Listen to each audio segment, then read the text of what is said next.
What's up, and welcome back to Interpreting the Stars, where today we're continuing our Karate Kid vs. Three Ninjas movie marathon with the final film on the Three Ninjas side. It's Three Ninjas, High Noon at Mega Mountain.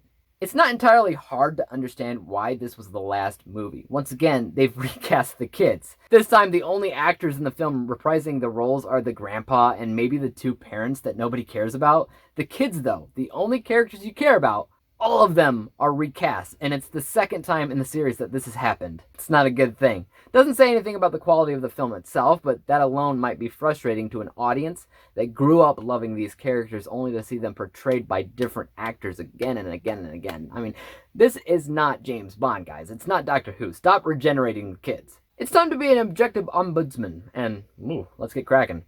This review is brought to you by the word of the day, Ombudsman, one that investigates, reports on, and helps settle complaints. Three Ninjas, High Noon at Mega Mountain brings our ninja kids to a highly loved amusement park that coincidentally is taken over by a group of mercenaries planning to dangerously hijack the rides to extort the owner and hand over $10 million. Because the three ninjas are already there, they start taking out the villains one by one with the help of their hero, Dave Dragon, played by Hulk Hogan.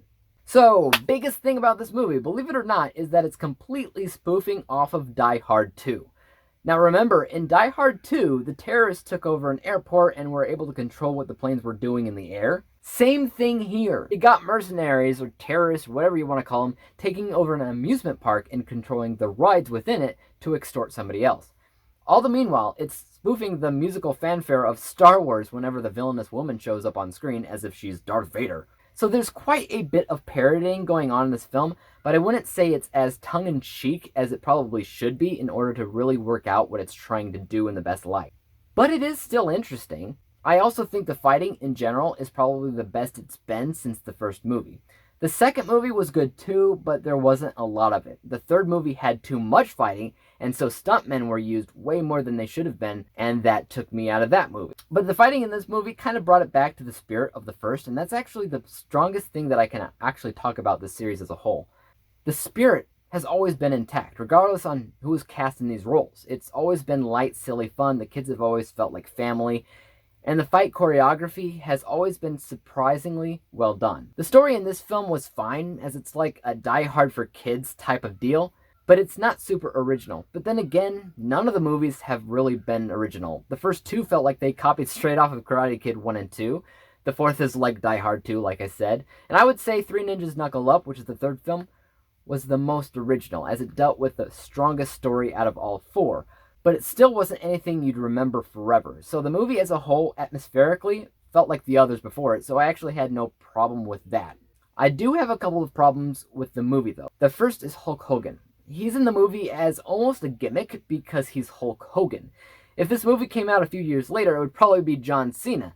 Now, I would have said The Rock, but The Rock is usually better at picking roles that contribute to the plot, while John Cena, that's give or take, and Hulk Hogan did almost nothing of value here. He was in there to look pretty, if you can call him pretty. Another problem that I had with this film was some overdubbed lines, particularly from the character Rocky.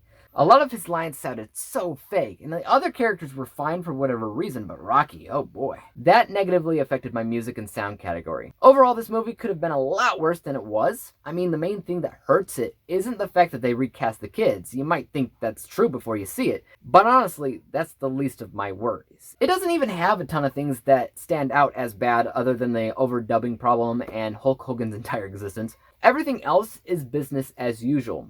If absolutely anything at all, the movie falls victim to being a little too safe in its creative choices for direction, meaning they didn't do anything great or horrible. So with that, let's take a look at my final score for a second. From an unbiased technical vantage point, nothing about the visuals, cinematography, or editing will really stand out when you watch it. Actually, not much of anything will you actually remember about the movie other than the fact that Hulk Hogan's in it. And maybe the fact that it's spoofing off of Die Hard 2, that's give or take. So because nothing in the movie technically stood out as great, the unbiased score reflects that at 56%. But because the movie is fine on its own and you can have a perfectly fun experience watching it, My bias score is a little bit higher at 76%, averaging everything out to a final score of 66%, meaning that this film gets a letter grade of D. Again, it's nothing terrible, but it's also pretty mediocre and monotonous, especially when you compare it to the other films. If you've seen this one, guys, let me know your thoughts on it in the comments down below. As for YouTube, you know what to do. Hit the like button if you enjoyed this review, because there's more like it coming out. Hit the subscribe button and bell to be notified when I come out with my next movie on this marathon, which should be the Karate Kid remake in 2010. And until then, peace out!